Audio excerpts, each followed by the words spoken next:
یہ انہوں نے جو بات کی ہے بالکل نامناسب انہوں نے استعمال کی ہیں. جو شہید ہوتے ہیں وہ اپنے ملک کے دفاع کے لیے شہید ہوتے ہیں. ٹھیک ہے، یہ انہوں نے خربوں روپے کی کرپشن کی ہوتی ہے، یہ خود کبھی بارڈر پہ نہیں گئے. یہ انہوں نے نا الفاظ استعمال کیے، ان کو سخت سخت ان کے خلاف کارروائی کرنی چاہیے. اور ہم آئندہ اور اگلی نسل بھی ہمارے افواج کے ساتھ ہی رہے گی انشاءاللہ.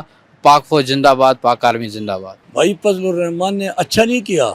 پاکستان آرمی ہمارا پاکستان آرمی ہے اور ہم پاکستان آرمی ہیں.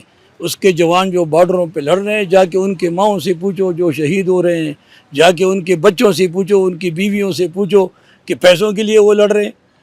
یہ تو دیکھو، میرا بھی بچہ بارڈر پہ ہے، میرا بھی بھائی جو ہے نا وہ ایف سی میں ہے، میرے بھانجے اور رشتہ دار آرمی میں ہیں.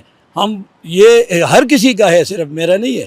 ہم پورے پاکستان آرمی کو سلوٹ کرتے ہیں اور فضل الرحمان کو کہتے ہیں کہ برائے مہربانی پورے قوم سے معافی مانگے. آپ نے اچھا نہیں کیا، آپ نے ہمارے دلوں کے اوپر جو ہے نا زخم ڈال دیے، اور آپ نے ان ماؤں کے لیے اچھا وہ نہیں کیا، کردار ادا نہیں کیا. آپ کو ایسا کردار نہیں کرنا چاہیے. پاکستان آرمی زندہ باد، پاکستان پائندہ باد.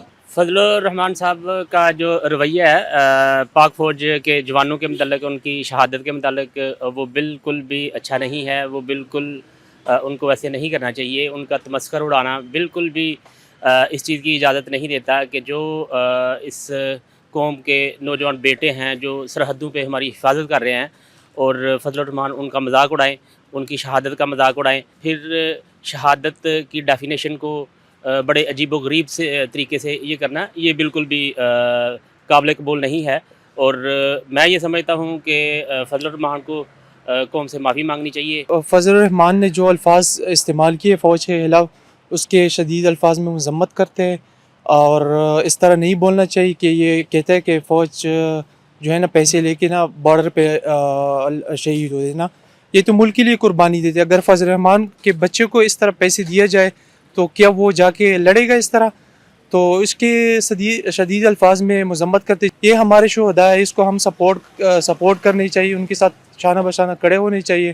اور یہ جو الفاظ استعمال کیے، اس میں معافی مانگنا چاہیے. شہداء کا مذاق اڑانا کسی بھی طور سے ناقابل برداشت ہے. میں یہی کہوں گا کہ ان لوگوں کو اللہ تعالیٰ ہدایت دے. جب یہ لوگ حکومت میں ہوتے ہیں تو پھر اس وقت یہ سب کچھ تعریفیں کرتے ہیں، لیکن جب حکومت سے الگ ہو جاتے ہیں تو پھر یہ اس کے خلاف جو کچھ آتا ہے اپنے اقتدار کی خاطر بولتے ہیں. تو میں ان سے گزارش کروں گا کہ لوگ ان کے باتوں میں نہ آئیں اور اللہ تعالیٰ ان کو ہدایت دے. سب سے پہلی بات یہ ہے کہ پاک فوج ملک کی سیکورٹی کو سنبھالے ہوئے ہے. یہ پاک فوج ہے تو ہم ہیں. پاک فوج عوام سے ہی بنی ہے اور پاک فوج اور عوام ساتھ ساتھ ہیں. شہادتیں ہو جاتی ہیں، گھروں پہ جنازے آ جاتے ہیں تو ان کی ماؤں سے پوچھیں ان کا کیا حال ہوگا. تو یہ پاک فوج ہی ہے کہ ملک کو سنبھالا ہوا ہے. باتیں کی ہیں تو اس نے ملک کے خلاف باتیں کی ہیں. ملک کے اندر ایسی باتیں نہیں کرنی چاہیے. اگر ان کو شوق ہے تو اپنے بیٹوں کو، اپنے رشتہ داروں کو بھیجے کہ پاک فوج بارڈروں پہ کس طرح مقابلہ کرے دشمن کا.